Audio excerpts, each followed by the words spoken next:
think last bull market, I spent like $2 million in cars in like a month. Like it was super waste of money. And it only is until like you just like think of it, you have to feel the pain, like you know not to do those things, right? It's only until like the thing turns around and you feel the pain, you're like, I'm never doing that again. I bought like a bunch of Pudgy Penguins at like 0.1, and like in 2 weeks they were like 4 Ethereum, and you know, I was just trading them in the Discord OTC. It's usually when you do something like that and the return is so quick, do you just like go into hyper frenzy mode? I'm like, oh, this is amazing, because I'm a genius.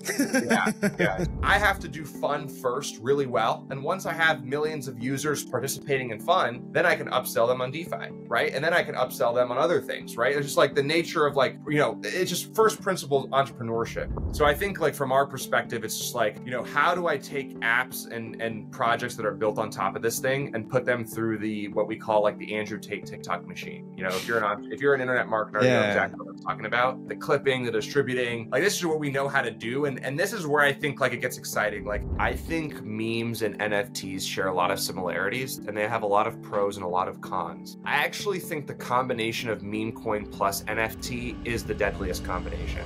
Hello à tous l'équipe, j'espère que vous allez bien. Aujourd'hui, on se retrouve pour une nouvelle vidéo, cette fois-ci une nouvelle interview. J'ai le plaisir de recevoir Luca Netz, qui est tout simplement eh bien, le président, en tout cas la personne qui gère Igloo, qui est derrière tout simplement Pudgy Penguins, qui est probablement une collection que vous connaissez puisque c'est une des plus grosses collections NFT qui existent aujourd'hui, et qui a aussi notamment décidé de lancer Abstract, qui est un layer 2 sur Ethereum, dont on va parler aujourd'hui. Beaucoup de choses, à mon sens, qui sont intéressantes, notamment le L2 sur Abstract, qui a donc une approche assez différente, je dirais, des autres L2 qui sont disponibles. Mais surtout, Luca, il a un background assez phénoménal, notamment d'un point de vue business. C'est quelqu'un qui a grind énormément, donc je pense que cette conversation devrait vous intéresser. Luca, how is it going? I'm doing well. How are you doing? I mean, pretty good. As mentioned, the Hyperliquid airdrop just went live with the TG and everything. I think a lot of people are happy about it. And yeah, feeling great. Where are you now? I'm in Miami, and I'm not as happy as you and your community, but I'm probably second up on the list. Perfect. And so are you American? Like, where do you come from? Like, I'm actually French, like you guys. Je suis français. T'es français? Yeah. Tu parles français? Je parle un petit peu, mais when I'm not in France, it's pretty shit. So if I'm in Paris or France for a couple of weeks, I start speaking pretty well. But my mom is French, my dad is German. I'm American, so I was born in America. And yeah, I'm always stoked to speak to my fellow Frenchmen. The French got to stick together. Nice. Yeah, I think so far you didn't do any interview for like the French-speaking community. So I think it's the first one. Yeah, definitely a pleasure to have you here. And maybe to start with, to give more context to people, because basically, I guess most people that are watching me are not super deep into NFTs. Some of them are kind of deep in technical stuff, especially on ETH or like on Solana and everything. But maybe some of them don't really like heard about you, don't really know you. So can you introduce yourself and basically how you went into crypto, what you did before? But because you have like such an interesting background, like you did so many things from an entrepreneurial point of view perspective. So yeah, go ahead. Yeah, I'll give you guys the brief TLDR. I think you know, kind of grew up homeless with my mom and my brother for about 10 years. Settled down in Los Angeles when I was a teenager. Dropped out of high school when I was 15, 16. I got my first job at a tech startup called Ring, and I was throwing underground rap shows in South Central LA as like a side business. I did all that until I was about 17 and a half. Then I started selling solar over the phone. I then got into e-commerce. I found product market fit really quick, became a self-made millionaire at 18. I then started monetizing social media influence through direct consumer brands. So I started building brands and selling products through influencers. I was kind of like one of the first guys to do influencer marketing. I then went and brought back Von Dutch, which was a clothing brand, in 2020. And then in 2021, I became the co-founder and CMO of North America's fastest growing toy company, a company called Gel Blaster. And all the while I was trading NFTs. I have a huge network of like Instagram pages and Twitter pages that I own. And so was really starting to see like what was going on from that perspective and kind of the hype and the momentum that was driving through some of these channels.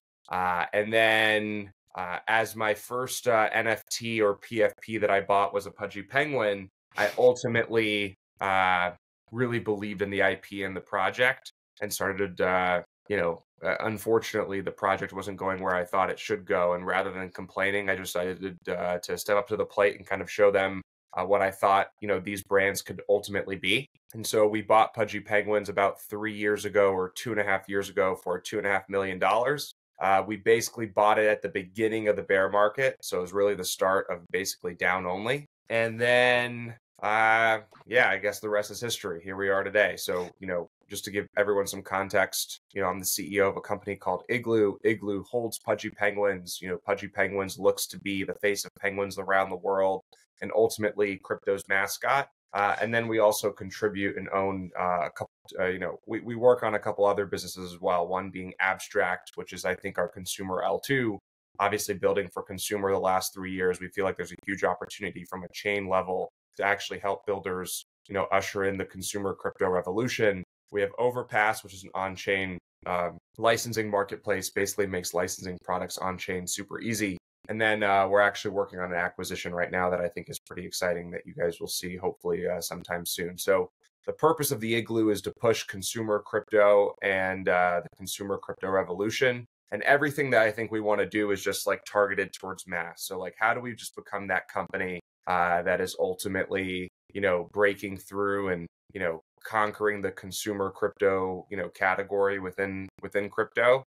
I want us to be crypto's first ever consumer conglomerate. So we'll see how that goes. But that's some context. That's very interesting. And you might have this question quite often, but like, how did you handle going from like zero to a hero, like going from like, I would say, not having like a lot of money, being like in hard times and like being so successful, like I would say money wise, at least, very quickly. How did you handle that? Like, and is it something that you already digested in some ways, or is it still hard to keep up? You learn it the only way that you know how. I mean, at this point, it's been 8 years. I'm 26, so I've kind of gotten over all of that. I'd be lying to you if I didn't say I made it and lost it, 2-3 times over by now. Like, you just have to learn those things when you're younger. When you're younger, you're spending all your money on cars and stuff, and all that stuff. So,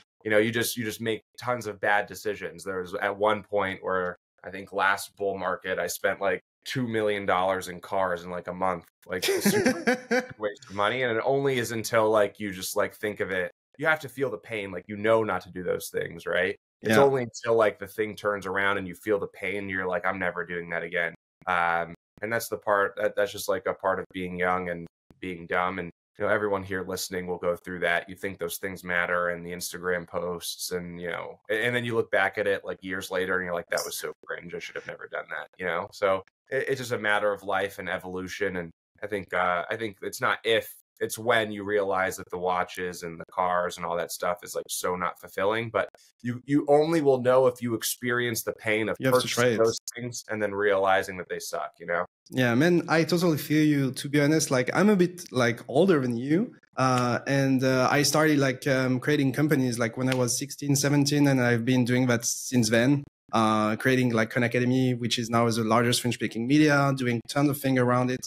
And I also did like a lot of mistakes. Like I was like gambling, CSGO skins, betting on sports, doing like crazy shit, and when you burn your money and you almost fall to zero, then you're like, damn, I was so stupid. But the only way to understand it is like to go through it, at least for myself. Like even on the trading side, you have to burn accounts to level up. So totally feel you on that.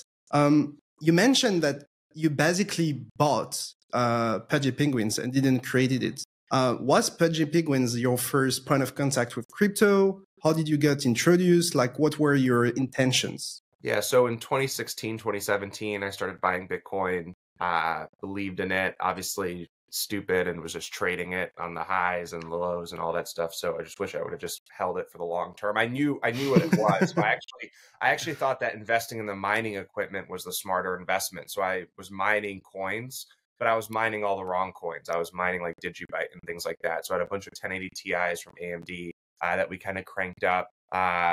And then I obviously some ant miners, and those did me well. Got scammed by a couple people on the investing in Bitcoin mining. But that was my first introduction. And then I was just staring at CoinMarketCap for years, waiting for the bull market to come. And then I started collecting NFTs on like Foundation and increasing my crypto exposure just a little bit. But it wasn't until I think I bought, in this case, the Pudgy Penguins. So I bought like a bunch of Pudgy Penguins at like 0.1. And like in 2 weeks, they were like 4 Ethereum. And, you know, I was just trading them in the Discord, OTC. It's usually when you do something like that and the return is so quick, do you just like go into hyper frenzy mode? I'm like, oh, this is amazing because I'm a genius. yeah. It's like, you know, you buy, and it's the one thing I told all my friends to buy. I usually don't signal things because I don't really you know, but it's the one thing I told all my friends to buy. I was like, you guys have to buy this. This is going to go to the moon. And so that, you know, I'd been in crypto for a while, but that was like what got me really excited about NFTs. And then because I own all these different Instagram pages and these different platforms, a bunch of people started reaching out to me for like advertisement slots. So then I was like, I was starting to see the craze, and I was like, dude, these guys are offering me $25,000 to post. There's a reason behind it.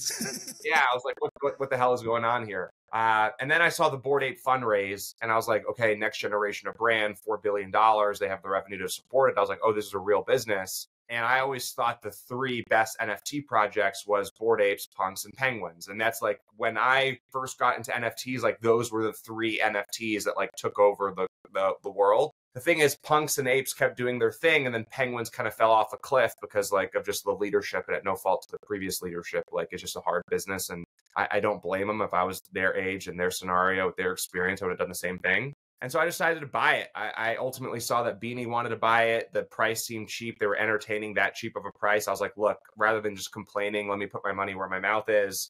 I made the bid. I bought it. And then unfortunately, like the 2 days after we bought it, it was just down only. And then we had to go through the punches. But I'm actually so happy, dude, because I honestly think this story wouldn't be the story if we didn't buy it at the beginning of the bear market, right? I think the Pudgy Penguin story is so beautiful because we survived the bear. We outperformed the bear, right? We really were the safe haven. And I don't think we would have been, I don't think knowing what I know now and like the mindset that I'm in now in a bull market, this is my first time building in a bull market. I don't think I would have had the patience to do the things like a Walmart and a Target and like all these things that I think is so necessary to the Pudgy Penguin brand. I think what you're going to see from Pudgy Penguins over the couple of months is like, I'm really going to create maximum attention and excitement in the ecosystem and really leaning into like the crypto native things. Like what can I do for the ecosystem from a crypto native perspective? I think that stuff is like really important, obviously, but, and I think that's going to be a huge reason why Pudgy takes the next leg up. But I think from like the Walmart and all these things, like I have too much FOMO going through my brain right now to ultimately, go and like do those long-term activations. But now we have all the infrastructure to do that, right? So I have a team of 50 people working on those long-term activations. I can just hyper focus on like the here and now and ultimately put myself and my community in a position to win. I think what you said regarding the bear market and building the bear market really helped you because it kind of created like an aura, just like what we've seen on Solana, you know? It's like you've been in terrible situations and still the community was sticky, you know? It was staying here. It was like supporting the projects. And after that, like it just went back up a lot. So I think just like Solana, it creates like a story, a narrative that really helps like on the long term. This is like almost something that you cannot really think about or do intentionally, you know, but that creates like something like unique. Just like, for example, like with Jupiter and Hyperliquid, we like the fair launches and like community driven things, you know, that creates something that is very different. And I think people tends to also value it like more than other projects. It gives like kind of a premium in some ways. So at least this is a very good move. Like you mentioned, it was like 2.5 mil at this time. Do you have any things to say regarding the decision process? Was it hard to commit, or like how much did you thought about it before doing it? I didn't think about it at all. It was unconscious. Now it was a lot of money to me. Don't get me wrong. Like I'm not rolling in it like hundreds of millions of dollars, right? So, but it was. I don't know what I was thinking. I don't think I was thinking. was the thing. I think like I was just doing, I didn't think the sale would go through until the very end. And when I placed the public bid, I don't know what I was thinking. I think like if you try to second guess it, there was a lot of things not to second guess, right? Like the deal at the time, the thing was making $500,000 a month in royalty. So like even that, like even if you had chicken feet, it'd be like, well, anything. So why selling? Yeah. Well, because the community hated them. So the community forced them out. So they basically, the straw that broke the camel's back, most people don't know this, but this is why we have three collections at Pudgy Penguins. It's the Pudgy Penguin, it's the little Pudgy, and it's the fishing rod. Now the fishing rod hatched out of an egg, right? So everyone thought that the little Pudgy would hatch out of an egg, but it was the fishing rod. And for people who don't know the lore, it was probably like the most mimetic moment in like NFT history. NFTs don't really have like huge mimetic moments. This was probably easily it. They misspelled ROD to ROG. So it was like basically like, it was funny because I think the team on it was a group of French devs that was minded. So if you guys are for the French community, it was funny, but they had misspelled the thing.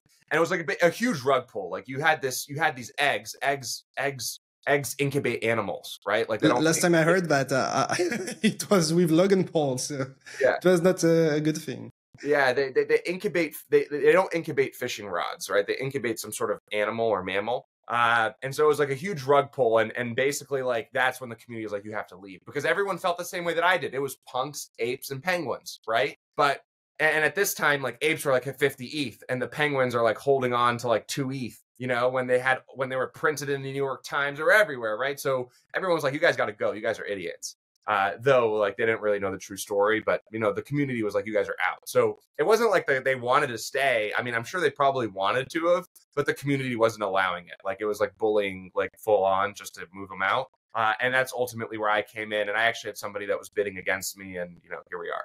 Interesting. I was wondering, like, what are your perspectives on the NFT market? Because so to be honest, I've been buying Mouton Yacht Club. I've been buying Clonex. I've been buying tons of things just to try out. And it seems that like with the bear market, NFTs got like it a lot, especially when it comes to prices. So how do you explain, I would say, the diminished interest into NFTs, like prices going down a lot? And like, are memes kind of like the next NFTs or the new NFTs and it are killing, I would say, the NFT market in a passive way? Like, what are your perspectives on the NFT market? I think memes and NFTs share a lot of similarities, and they have a lot of pros and a lot of cons. I actually think the combination of meme coin plus NFT is the deadliest combination, right? So you see this a little bit with like Bitcoin wizards and puppets, Sproto gremlins and Bitcoin, right? You'll see this soon, I think, with Milady and Colt. I actually think the combination of the two, we've yet to see it, but I think the combination of the two is the deadliest combo. I think this because ultimately there's a problem with NFTs. The problem with NFTs is they're too illiquid for whales and they're too priced out of retail, meaning like a whale can't go put $20 million on your NFT floor. And the average retail buyer in this case, can't buy a $45,000 Pudgy Penguin, which is the price of a Pudgy Penguin today, right? So there's a handicap. Now, the issue is that's also like a huge pro for it, because obviously illiquidity adds like, scarcity to the rarity. And ultimately it's an identity, right? So it's not supposed to be the most tradable asset. It's not supposed to be the most liquid asset. Its purpose isn't supposed to be that, right? And there's really something about like the tribalism of NFTs and like the identity and understanding like who's a part of what tribe that I think is incredibly powerful. And on the other side of it, you have the meme coin, right? Which is like, there's really no identity to it, right? Like there's not that much tribalism. You think there is, but it's really just like a liquid trade, and like it has no ceiling, right? The bounds are unbound. There's no barrier, right? A meme coin can be worth 100 billion, and like people will just accept it because that's just like what it is. Which is crazy. And so I think the combination of the two, and we've yet to see it, I think, done in its perfect form. But I think, I'm interested to see what I think the next couple of weeks look like, because I think a project who pulls off the both, I think, has the perfect recipe for success. Now, the problem is that the space has been programmed to believe, because of the last cycle, that tokens are the beginning of the end. I actually think this cycle is going to be different. I think tokens for NFT projects are going to signal the beginning of the beginning, right? Because logically, like every principle of tying a meme coin to an NFT, or at least having some sort of cross-pollinating relationship, I think makes the most sense. Because you see this even with like smaller collections. You saw this recently with like the run-up in Frog, which is like the Solana Frog coin, right? It's like the PFPs were so powerful for that run-up, right? Basically went from like 10 million to 800 million in what, 30, 40 days. Yeah. And I think a huge part of that was because of the PFP pairing, but there wasn't enough PFPs. There were really just one of ones, right? So like, what do you do when there's like 10,000 or 8,000 PFPs, of affluent, high, quality, community members all repping and representing this coin, and then they all have alignment in the coin? It's like a very interesting relationship to observe. So I actually think the two, if done within the same ecosystem, cross-pollinate one another. Now, there's like it's important to note that NFTs run at the later end of the cycle. When everyone wants to flex and show their status online, like there's no better way to do that with the PNFT. So, I think naturally you saw this when Pudgy Penguins went to 23 ETH, basically a year ago from today. Actually, a year ago from today, it was alts. And then when the alts cooled down, like the NFT started to run. And then you saw ordinals and Pudgies and a couple others start to go. Right? So I think you're going to see the same thing. It's always like towards the middle or the end of the cycle do the NFTs start to go. And I don't think that will ever change. I'm actually interested to see, what's going to reach higher market caps at its peak. It's going to be meme coins, right? Like it's because you just can't beat the depth of liquidity. Yeah, definitely. Though I think the meme coin with the premier NFT project, I think has the chance to see the highest success for the reasons that I just explained. So you mentioned that the deadliest combo, or like the most interesting combo, is like adding meme coins to NFTs and having like a full, I would say, way to like get exposure to a community and a cult. Is it something that you're planning with Abstract? Like Abstract token will be kind of like a meme coin, like doing like a combo with Pudgy Penguins. I know this is tough because like a lot of information might be confidential and it's very early to talk about that. And I have like many more questions regarding Abstract, but these questions comes to my mind when you talk about this combo, I think if we were to do some sort of combo like that, we would be very clear on the combo. So like the combo you're explaining is a little nebulous in that sense. So I think from our perspective, like we made, we're contributing to Abstract and we acquired Frame and did all of that because we genuinely believe that we can beat base, right? Like we just believe it as entrepreneurs, as builders, that we can go and beat base. We didn't do it like if we wanted to create that Pudgy coin thesis, like we would have named it Pudgy Chain, right? Like it would have just been. The problem with naming Pudgy Chain is you're basically signaling to anybody who's building on your chain that you can't be bigger than Pudgy. Yeah, you're restricting the scope, like the TAM. Yeah. Yeah. So for that reason, like there's no point. And plus, I feel like if you were to do like a Pudgy meme coin, you just do a Pudgy meme coin, right? You're like, you just lean into it and you basically say like, we're the mascot of crypto. We have more views, more impressions. We're more loved than any other thing out there.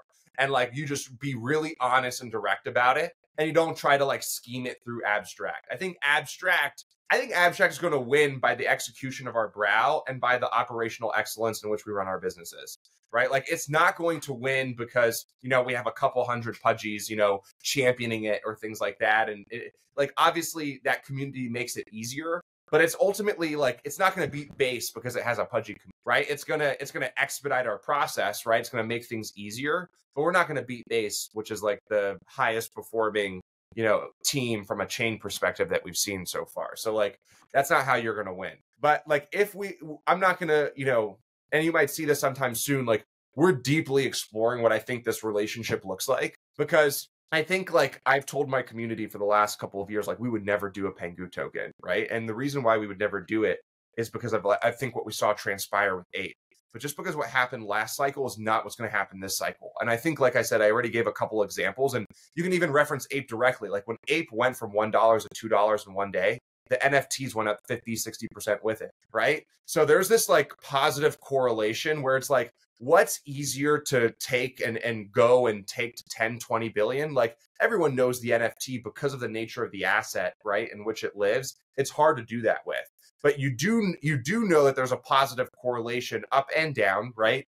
That if you have a successful, token, that it can bring the NFT up with it in a really meaningful way. And so I might rescind that promise to the community, and I'll be honest and transparent with them, because like I think for us, it's about staying exciting and it's about staying top of mind. And if we were to do it, it would be one, because I think it would help the NFT dramatically in the mid to long term. In the short term, there might be traders, but I think in the mid to long term, it would help it dramatically, kind of like a Mutant Ape moment. And then I think, ultimately there's deeper liquidity and there's more things that you can do, more partnerships, more exchanges, more things like that that you can kind of tap into and ultimately benefit the community from. So it's yet to be seen, but I think they're kind of two separate things in the sense that, like, if we were to do a meme coin, we'd be a little direct in it. And on the abstract side, I think abstract is going to succeed because when you guys see this product in 5-6 weeks here, I think we're trying to mainnet at January 15th is around the time we want to mainnet. If we mainnet, around then, I think you guys are going to see a product that is incredibly different to what I think all the other chains are kind of building and how and the spirit in which they're building. We're really trying to build what I call like a consumer terminal. And I think that's going to be disruptive and yield its own merit in and of itself. So I think I would separate the two, but they definitely have some cross-pollination for sure. So to prepare this interview, I watched like a couple of interviews of you, especially talking about abstract. And you really got my interest because so far what we're seeing from like layer twos is like just new layer twos doing the same things on and like hoping that this time will be different, but doing nothing different. So could you explain like what abstract is about, but mostly when and why did you start considering building a layer two on ETH and in a way that is different from others, because like going from like an NFT collection to a layer two on ETH is like a huge gap. It's like very different. So why did you start that, and what was the idea behind it? So I'll give you guys a little bit of a thought process, but, Pudgy Penguins is one of the premier projects on ETH. And we have, mass market blockchain products that are in Walmart, in Target. We have huge top of the funnel exposure. And so that puts us in a position where if I want to go to a chain and ask for a sizable amount of money to build on their chain, like there isn't 5 other projects that a chain would rather have on their chain than Pudgy Penguins. Like they just don't exist, right? And so understanding this, I went and started to explore different ecosystems. One, to look for, money to build on their ecosystem, and 2, to understand why I should build on their ecosystem. And when doing this, we got offers of $15, $20, $25 million to go build on other chains.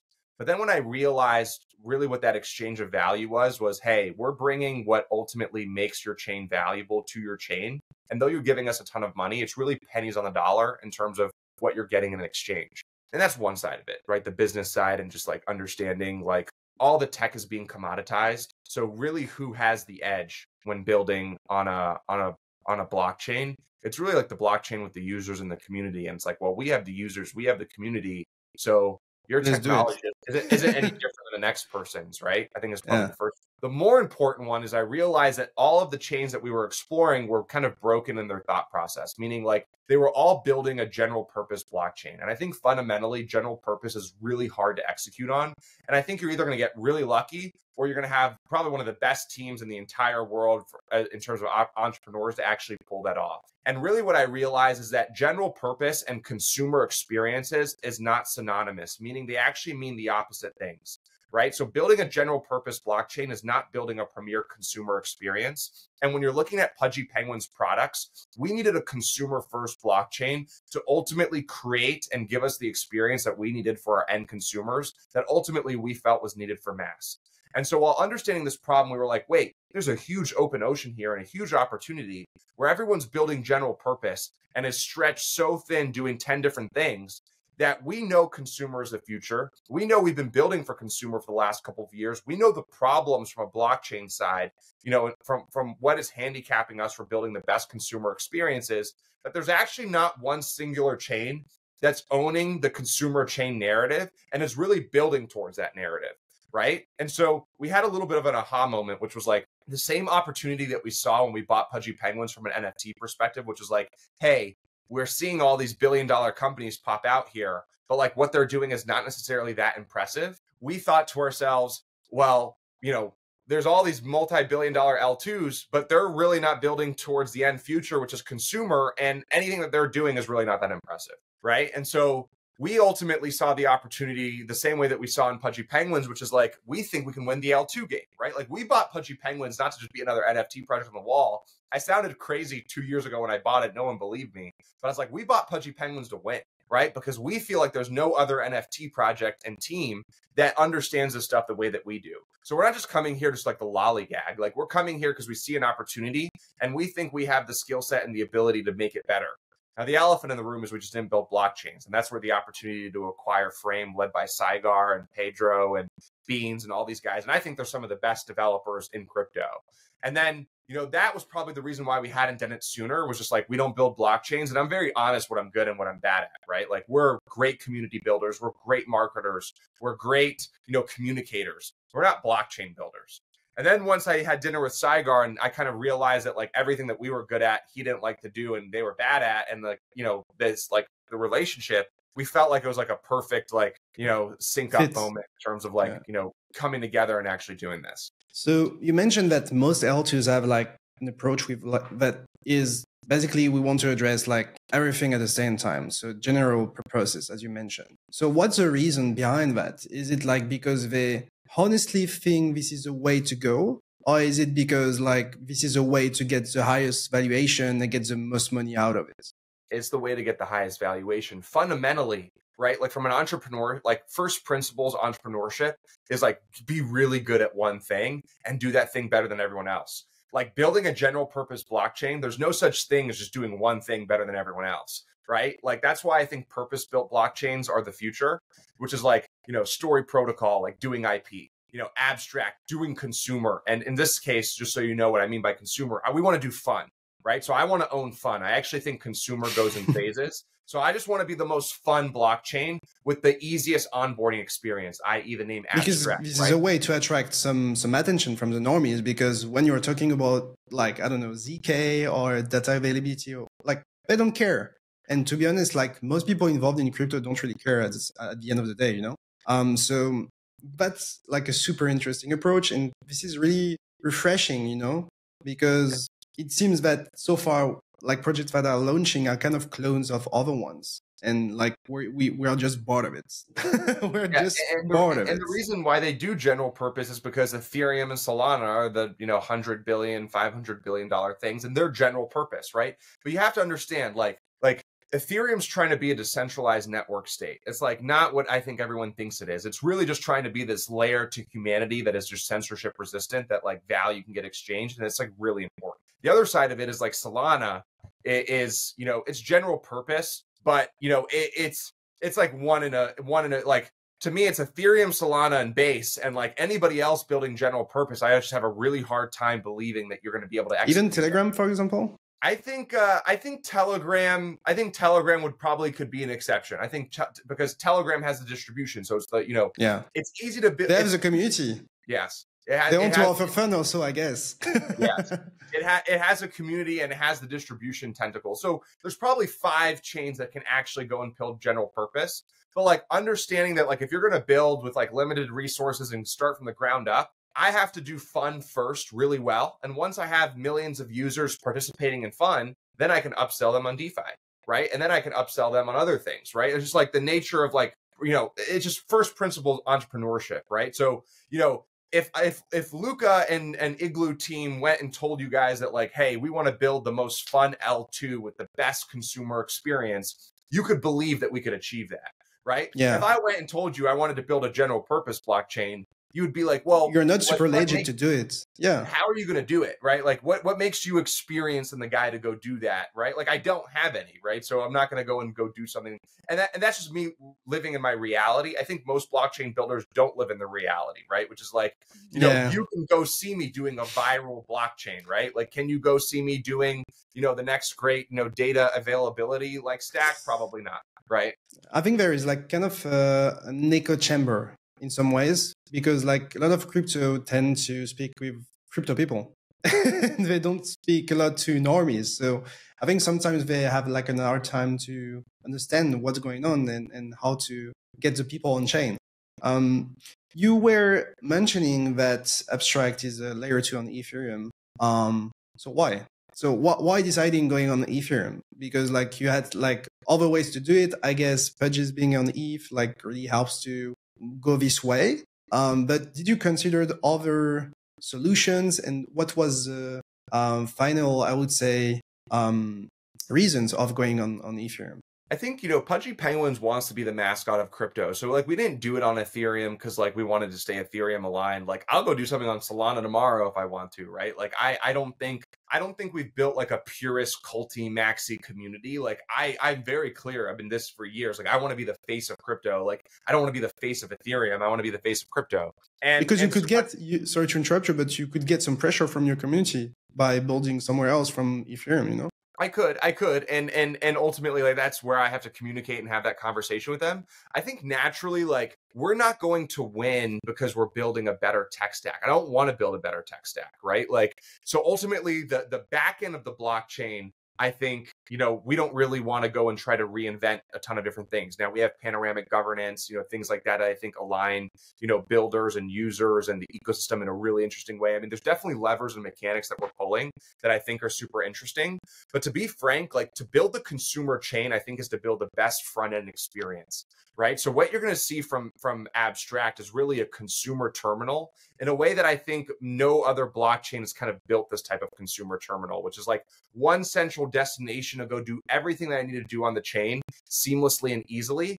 And I think for building a consumer blockchain, it's really about that front end interface. So why Ethereum? Because I think like the idea of just, we don't want to spend 2 years building a back end database and, try to get the right, Ethereum type security on the blockchain. Yeah.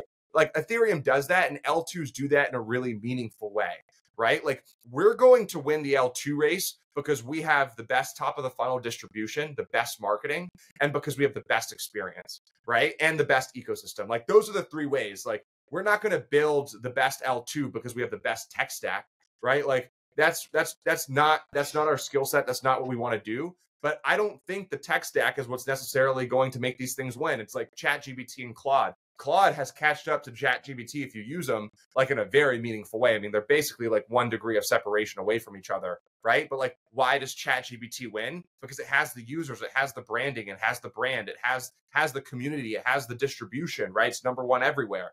So for that reason, like ChatGPT is going to win the LLM race as long as, they don't implode it at some point, right? So I think that's how we're looking at it. I think blockchains are very much in the same place from an LLM perspective, which is like, yeah, maybe if you did like some super AGI like LLM, you could just pass everyone else. Same thing with blockchain. Like maybe you just build the best blockchain ever and like we lose that way.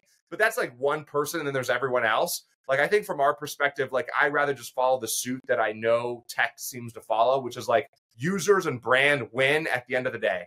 Right. And that's where I think we want to excel and ultimately kind of create our moat. Luca, you're good at marketing. You got me hyped. But now you need to explain me what's your plan to take over base, basically, and to be better, or at least to have like a larger user base. Because like from what I'm hearing for you, you say that you want to be focused on consumers. You want to be the fun chain. But what are your concrete plans to achieve that? Like what is Abstract about? Like what it will look like? Like what should people watching us right now expect from it?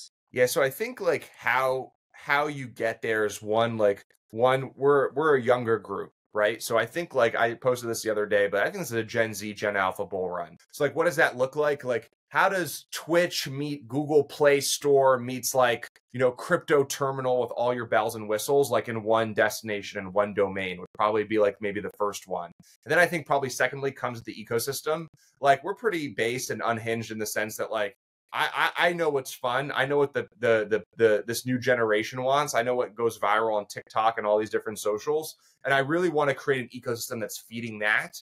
And really highlighting those type of projects, right? And then I think probably the most important side is just like, I know how to make things go viral on social media. Pudgy Penguins is one case study of it. We have many in our Rolodex and in our portfolio. Congrats for that. Really, because like outside of you, like I don't see many other communities like online on, I don't know, Instagram, TikTok. I've seen that Punky is going like getting a lot of attention and they've been doing great stuff, but otherwise, not really, Yeah, it's probably just us and Punke in that respect, and then probably Azuki does a little bit of some good work there, Doodles. But our metrics are like eons ahead of all of them in that sense, right? So we've been doing it since day one. Like that's really been our number one focus. So I think like from our perspective, it's just like you know, how do I take apps and projects that are built on top of this thing and put them through the what we call like the Andrew Tate TikTok machine? You know, if you're an internet marketer, you know exactly what I'm talking about, right? The clipping, the distributing, like this is what we know how to do, and this is where I think like it gets exciting. Like, can I go do that for your next great DeFi app? No, right? But can I go do that for your like, you know, next great, you know, funny, you know, whatever, you know, meme coin trading application? Yes. Right. So I think it's just like different ages, different audiences, different things. Like I ultimately believe from a base perspective, I think base's international presence is not as strong. I think it will naturally not be as strong because of the competition between the exchanges. Right. So I think like how we beat them is I think we can be more degen. I think we can go and tap in normie virality more. And ultimately, I think we can be more international. And that's probably the three places. But what it looks like is probably Twitch meets Google Play Store meets crypto terminal. But what is Binance doing now? Because they had like a first move with the BSC, which had like a lot of traction in the past. And now like we're not seeing a lot from Binance, especially on the on-chain side, which is kind of surprising because they were thinking ahead of like many other people in the space. And even Base got like its like own L2 on ETH and got like more traction, I guess, than BSC. So how do you explain that? And do you expect like other similar competitors to Base, for example? Well, BSC was really Solana before Solana, if you remember that, right? And all that. And I think you know, I can't speak to, you know, what Binance Smart Chain is doing, but like I can speak to what Base is doing in the sense that like Jesse Pollock is probably the best blockchain leader in the entire crypto space. I can say that as somebody who wants to be better than him, right? Over the course of time. You had to study. He's just putting on a clinic, dude. Like he's just working his ass off. You can tell he's working his ass off. And every time I come up with an idea, 3 weeks later they're shipping it. I'm like, dude, this is insane. You know, they must have like a mole in our company is like talking to them or something. It's not. You can just tell he's just thinking about it all day. So I think from my perspective, like I'm just incredibly impressed by this guy. And I think that's probably the difference. Like I don't underestimate what leaders do to drive things forward. Like I don't know who's running Binance Smart Chain. We know it's not CZ through, like they're completely removed. So I think it probably starts and stops there. Okay. And so you mentioned that you know how to do marketing and push fun stuff and that it will be available on Abstract. So do you have like, I would say, a different approach compared to others when it comes to developing dApps, you know, developing things on the layer 2? Like, are you planning to build yourself dApps and dApps and dApps and dApps so it has like I would say, a good layer at the very beginning, things to do on it? And not really, I would say, depending on other builders building on your chain and having to attract them. Like, do you have like plan in this kind of way, or do you plan to do as like the others, like fully decentralized? We don't do dApps. People comes to us and build on top of Abstract. Yeah, so anyone can deploy on Abstract, but like to make it to this consumer forward-facing experience, it has to hit a certain bar. Now, it's important to note, like, what we're doing differently is, like, if you're coming to me to build your next great DeFi innovation on our chain, I'm turning you away. I say, go to Barachain or go to Arbitrum. You're better suited there. I'm going to disappoint you, right? Like, I'm turning people away, and that's a little unorthodox, right? Because naturally, I want as many people to build on our chain because I accrue sequencer fees, right? So that's, like, probably, like, the you know, it's a business. But that's not how we're looking at it. I'm like, I want builders to go find PMF and I want them to succeed. I'm a builder myself, right? Like I'm building dApps ourselves. And in this case, we will have Pudgy World. We will have the Pudgy TCG. We will have these certain dApps on our ecosystem that we've made. I mean, that's part of the reason why we built the chain, is to kind of consolidate our ecosystem. But I think it's really important to note that, like, I believe that if you're building fun and viral and funny applications, that there's no better place to build an Abstract. If you're building DeFi and data and, you know, all these other things, like, go build them on other chains. I'm telling you that, right? But if you're building something that's supposed to go viral for the normies, right, this is the best chain. So you're going to see, like, on mainnet, like 50, 60 applications that are all fun, funny, viral, some sort of, you know, degenerate, stupid, whatever it is, but they're positioned to that certain audience, right? Like, just like they're positioned to the person like you or me that is just like, okay, like, let's have a good time. Like, you know, and this is where I think like the new generation of power users is going to come in, is like, people our age and younger. And you're not going to see like, complicated like hoops and crazy things, terminology you don't understand. Like that's not what we're trying to be. So it's just going to be different, right? To me, this is obvious. To me, this is like, why hasn't somebody done this already? But like, it's young, it's new, it's hip, it's just different. And it's not like I'm reinventing the wheel. I'm just taking a different approach and a different angle to it, if that makes sense. So would you say that like having fun and having like interesting dApps on I would say Abstract is like more important than being decentralized? Because it feels this way, and I'm not against this way, but it just feels like it. Yeah, I think naturally decentralization and consumer again are not synonymous. So like obviously we want to get there. We want to build towards that. Like that's how I think blockchains, that's like the integrity of the blockchain. So it's not that I don't want to get there. I think there's just like that's not my priority, right? Like my priority is, because naturally like it's Instagram and 4chan, right? Like they're both social networks. One's decentralized, or at least the closest to it, and then the other is like centralized. Which one has billions of users? Which ones, took social media to new heights? Which one was the changing of the paradigm of the world, right? It wasn't 4chan, right? Like now, granted, you can use 4chan and it's, probably super helpful for a lot of people and can be super informative, right? But like, it's not the thing for the everyday person. Instagram is the thing for the everyday person. So I think like that's probably the analogy, is like, I think a majority of blockchains today are 4chan. Like, how do we go and build Instagram?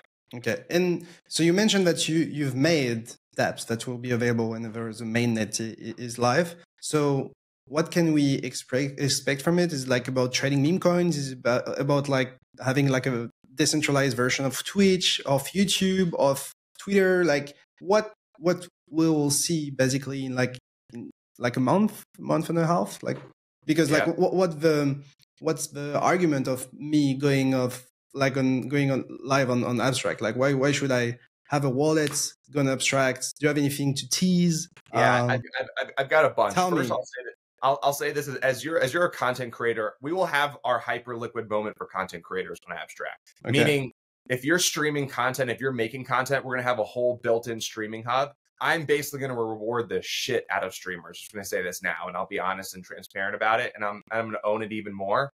If you're making content in crypto and you're doing it anywhere else other than the Abstract portal, I promise you're going to regret it, right? That's going to be...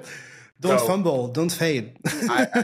So just letting you know, like to any of my content creators out there, to any of my streamers, you better start building an audience and bringing them over and getting people live on your streams on Abstract. Because I think this is going to be a super exciting development and kind of repositioning how we're doing a lot of things. In terms of apps, I mean, dude, I'm super excited about multiplier.fun, zoo.fun, Vibe. We have some crazy NFT projects, Sheepy, Canna Sapiens.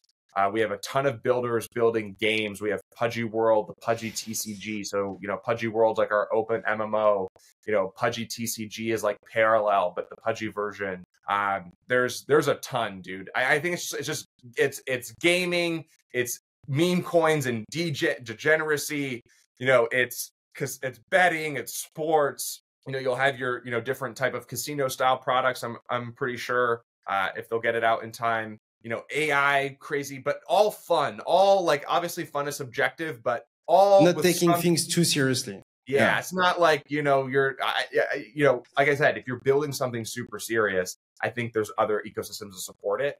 I don't want to be that chain, but ultimately, like I think not serious is ultimately I think where this market is going. So I'm excited. Luca, I really like you because of one thing, except like all the context, what you did and everything, is because you're motivated. And you're sharing this motivation and how bullish you are on yourself, on what you're building and everything, which is not the case of like most of, I would say, builders in the ecosystem. So congrats for that. And I have like a more tricky, I would say, question. So we've seen that when it comes to tokenomics, I would say VCs, angels, market makers, exchanges have been kind of hated lately, especially because they are taking larger and larger part of the pie, which at the end of the day is pretty a bad thing, I would say, when you consider like the ethos behind like crypto and how successful protocol we're doing in terms of tokenomics. So how do you think about like the tokenomics of abstracts? I know this is probably confidential and you can't tell a lot of things about it, but we've seen so many things moving lately, even with memecoins, with Murad that I interviewed. We've seen Jupiter having like a different approach. We've seen Hyperliquid too. So like, what are your views on what's happening tokenomics wise? Because I tend to believe that like the shift, like there is a shift in the market and that standards might evolve based on the cycle we are in. Yeah, I think we're definitely going to do things differently, but I think above all else, like our mantra is always taking care of the people that take care of us, right? So like I don't live in a weird fantasy land. Like I think I tend to live in our truth. We do want to try to experiment and do some different things off of different frameworks. So it's not going to be as straightforward as I think people have seen in the past. But I think the consensus is like, how do you take care of the people that take care of us is really at the backbone of what we do things. And obviously, your Hyperliquid, up 20% since we started talking. I don't know if you know, but I just checked. So I know. if you take care of your community, it'll take care of you, and that's clearly what the charts are showing. So that's kind of our thought process. We're going to do things differently, but I can't get too deep into the details in the alpha just yet. Of course. Another thing that is interesting is we've seen more and more layer 2s using the API stack, and hopefully we'll get connected with the super chain. And having like the Unichain live and all those things that adds like a lot of value. You're kind of like solving the liquidity fragmentation issue that we have like on Ethereum. And you decided to go with ZK Sync and Verstack from what I heard. So why did you decided to go with ZK Sync on that? And does it I would say, does it give you any constraints or limits your development? Not being using the ZK Sync stack. Does it enable you to get in the super chain thing and the rest of the ecosystem, or is it like a bit like large constraints that you can't get rid of? So today, no, but I think every chain will move. Any L2 will move into the ZK as the end game. I believe that. Our team believes that, and that's. I don't understand why it's not the case. Sorry to interrupt you, but like, why are we going on like optimistic rollups? Why we could go all on ZK, and we've seen Starknet and ZK Sync having good performance while having like a ZK approach. No, I think all the optimistic rollups, based on what I know, will be moving to ZK. Like they're making those edits now. Like, is it a top priority? Not necessarily, but like they know that it's the end game and it's where things are going to go, and they know that they have to do it. So whether they do it 2 years from now or 1 year from now or 3 years from now, like they will do it. And that was ultimately at the backbone of our decision was like, we think ZK Sync makes the best ZK tech and has the best ZK stack. And it's like, if everyone's going to go here in this direction, we might as well jump ahead of it. And like, again, we don't want to go be building backends, 2-3 years from now. Like we want that stuff to be ready to go. And I think when you look at some of the properties in which ZK Sync has kind of built that I think, we're trying to build for, account abstraction, things like that, they're just eons ahead of everybody else in terms of what that experience looks like. So I think from our perspective, that's kind of why we made the decision. And ultimately, we just know that everything will be inoperable at one point, and we know everyone will make the migration as ZK. And it's not if, it's when. Okay. I think I took a lot of your time, but I wanted to finish maybe on some interesting news from your side. So what's the roadmap for Abstract? You mentioned mainnet probably like at the beginning of January or like mid-January 2025. So what's going after the, I guess, TG mainnet? Like how is the development going? Like, can you tell us more about like the roadmap and all the development ongoing? Yeah, so I think like there's a couple core products that we're working on right now, AGW, the portal, obviously like refining some things on the chain side. Post-launch, I think like it's really going to be a game of users and obviously refining the things that I think are finding PMF currently within the ecosystem. I've got a couple aces up my sleeve, some super exciting things that I can't wait to announce. But, to be frank, I think it's a little too early and I got to keep those close to the chest. But I think a majority of what you're going to see is just like adoption. Like I think we're just going to do things so much differently than everybody else that I think is going to create some real excitement. Okay. And how can we engage with Abstract? Man, just follow us on Twitter, follow me, get in the Discord, start getting your roles. I think, trying to get to a Giga Chat is probably pretty important. So I think that'd probably be the first steps. And obviously, if you like what you see, come in and join the fun. Perfect. I'll put all the links in the description if you are interested. Thank you, Luca, very much for your time. I really appreciated having you on the podcast. You've been someone that I've been following quite passively over the bear market and these bull markets. And I don't know, like, I like your vibe. I like your vibe. I like how motivated you are, like how enthusiastic you are, and how much effort you put in. I think like some of your successful experiences in the past does speaks for you, but still, even like including that, you're not like resting. You're like, okay, let's go for that. So thank you very much for your time. And I will leave you the last few words for the French-speaking community, maybe in French if you can. Merci, mon frères, and thanks for taking the time. And that's about as best as I got for you guys. Thank you. Au revoir.